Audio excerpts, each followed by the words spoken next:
Сәлеметсіздер ме, құрметті оқушылар? Биология пәні бойынша 8-ші сынып бөліп шығару бөлімі 3-ші сабағымызды бастаймыз. Балалар, тақырыпты бастамас бұрын мына сұраққа ойланып көріңіздерші.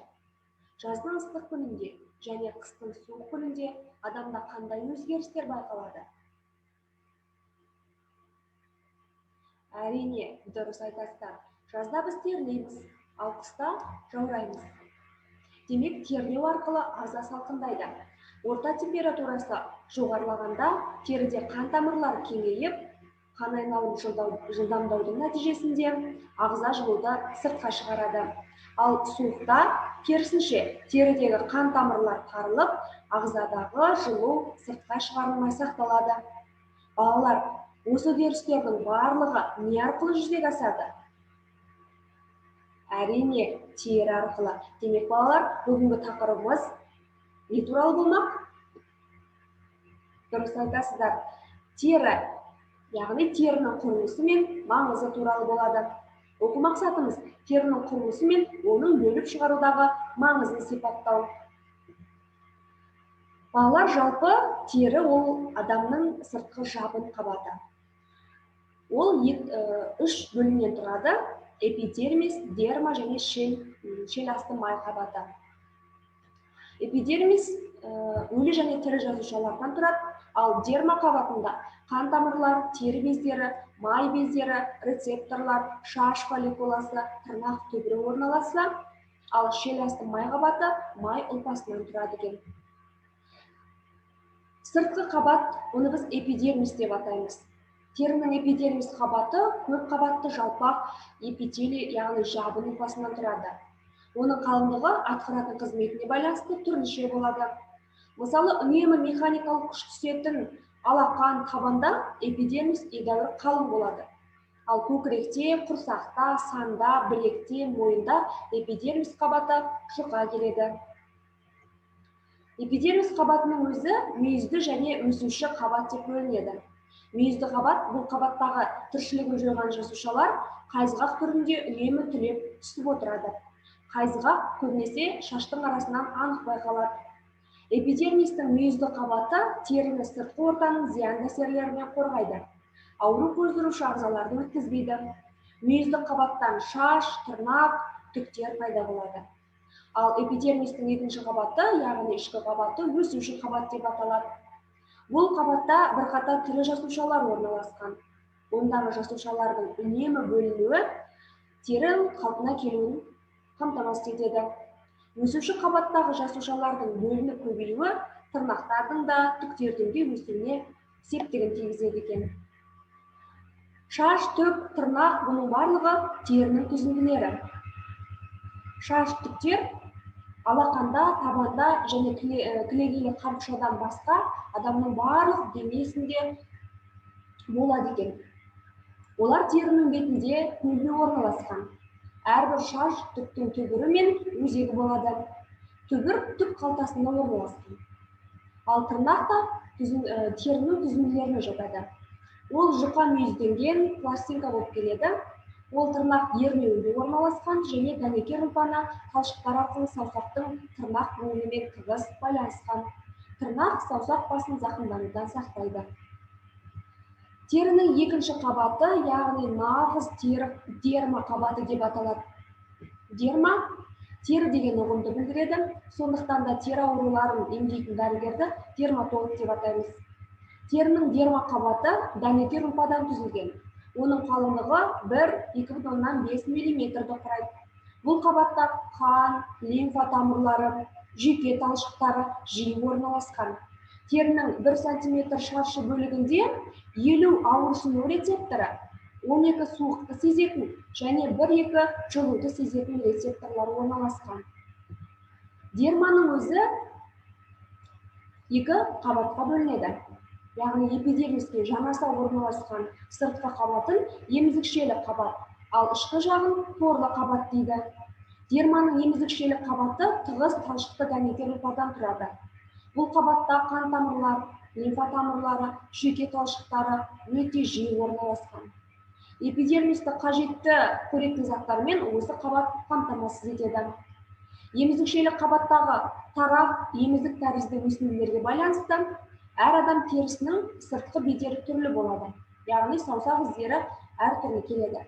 Қылмысты істерді анықтауда саусақ ұшындағы тері бедері көп пайдасын тигізеді екен. Ал дерманың торлы қабаты тірек қызметін атқарады. Бұл қабатта түптің түбірі, тер және май бездері орналасқан. Теріде сүт бездері болады. Тері бездері де сыртқы секреция бездеріне жатады. Ал терінің үшінші қабаты шел қабаты деп аталады. Шел қабаты терінің ең терең қабаты. Терінің шел қабаты, яғни гиподерма, дәнекер ұлпадан тұрады. Онда майлы қосылыстар көп болады. Мұнда жиналған майлы заттарды ағза қажет кезінде пайдаланады. Терінің бұл қабаты ағзаны суықтан және сыртқы ортаның механикалық әсерлерінен қорғайды. Және организмді салқындаудан сақтайды, сондай-ақ энергия қоры болып табылады. Балалар, енді тақырып біршама түсінікті болса, мына сұраққа ойланып көріңіздерші. Тері арқылы қандай заттар бөлінеді?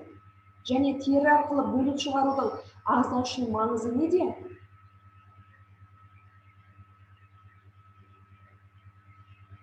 Әрине, дұрыс айтасыздар. Тері арқылы сумен бірге түрлі тұздар, сүт қышқылдары, азоттық алмасу өнімдері бөліп шығарылады. Терінің витаминдер алмасуға да қатысы бар екен. Теріде болатын ерекше заттардың, яғни күннің ультракүлгін сәулелерінің әсерінен D витаминін түзеді екен. Теріде аздаған мөлшерде газ алмасу үдерісі де жүреді. Яғни оттегін сіңіріп, көмірқышқыл газын бөледі екен. Адам терісіндегі тер, май және сүт бездері арқылы ыдырау өнімдері бөлініп отырады. Міне, ағза үшін терінің қаншалықты маңызды екені көрініп тұр. Жақсы, балалар, енді терінің қызметтері. Тері бір қатар қызметті қатар атқарады. Жабын мүшесі болып табылады. Бұл дене жабыны, бүкіл дене жабыны болып табылады және мықты серпімді келеді. Қорғаныш қызметі, бұл бүкіл ұлпалар мен мүшелерді механикалық зақымдаудан, ауру тудыратын микробтардан қорғайды. Сезім мүшесі, теріде қысымды, ауырғанды, суық пен жылуды сезетін рецепторлар болады. Олар адамды жарақаттанудан, күйуден сақтайды. Сонымен қатар дене температурасының тұрақтылығын сақтайды. Бөліп шығару мүшесі болып табылады. Ағзадағы мөлшерден артық тұздар мен суды, аздаған су екіні тері арқылы терімен бөліп отырады. Және де терідегі қоңыр пигмент ағзаны ультракүлгін сәулелерінің артық мөлшерінен қорғайды екен. Жақсы балалар, ендеше оқу тапсырмаларын орындайық. Бірінші тапсырма сәйкестігін тап. Терінің құрылыс бөліктерінің атауын сандармен сәйкестендіріңіз.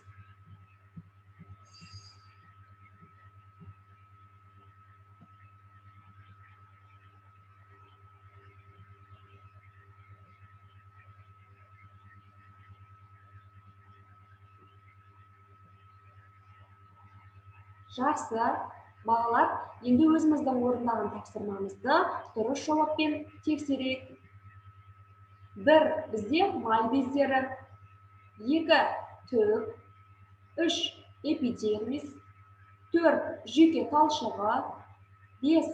Тері безінің өзекшесі, 6. Түк ұясы, 7. Жүйке ұштары, 8. Қан тамырлары және 9. Шел қабаты.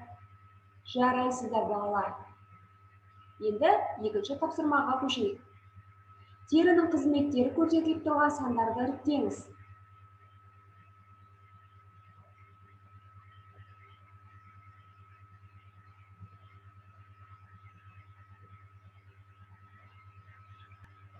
Ендеше дұрыс жауабына қарай отырып тексерейік. Механикалық, термиялық, физикалық жарақаттар мен қауіпті заттарға қарсы қорғаныш барьері. Ультракүлгін сәуленің зиянды әсерінен қорғайды. Тітіркендіргіш әсерін қабылдайтын рецепторлардың орны.